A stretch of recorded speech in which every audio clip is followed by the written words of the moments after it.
Matatanda ang ibinunyag ni Mikey Morada sa panayam sa kanya ni Tony Gonzaga sa online talk show na Tony Talks sa YouTube noong January 26, 2025 na nakunan ang kanyang asawang aktres at content creator na si Alex Gonzaga sa ikatlong pagkakataon. Ayon kay Mikey, December 2024 nangyari ang pangatlong insidente nito. Kinabukasan, January 27, 2025, ipinost ni Alex ang bagong vlog sa kanyang YouTube channel at ang laman ng kanyang vlog ay ang pagdiriwang ng 37th birthday niya noong January 16 kasama ang pamilya at ilang piling kaibigan niya.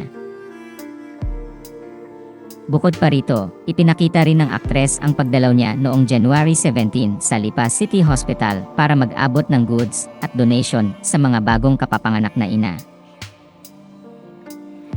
Bago matapos ang vlog ng content creator na may titulong My Birthday by Alex Gonzaga, naglabas ng saloobin ang aktres sa pinagdaanan nila ng kanyang asawa na sumubok muli sa pagmamahalan nila.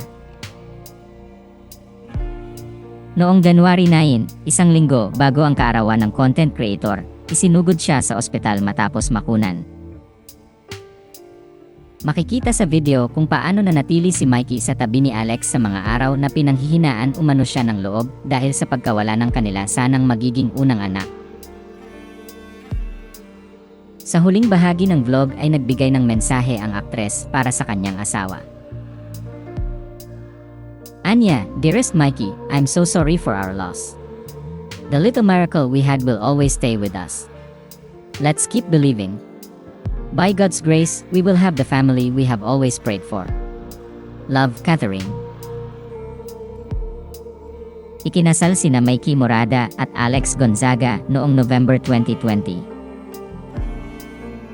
Matatanda ang nakunan si Alex noong 2021 at noong 2023. Sinabi ni Mikey sa panayam sa kanya sa Tony Talks na sinubukan daw ng kanyang asawa na maging malakas sa kabila ng insidenteng iyon. So nagkatingin na kami, gumala na lang kami. Iyak. Si Catherine, anong sinabi sa'yo? Si Catherine yung unang ganyan, strong siya eh.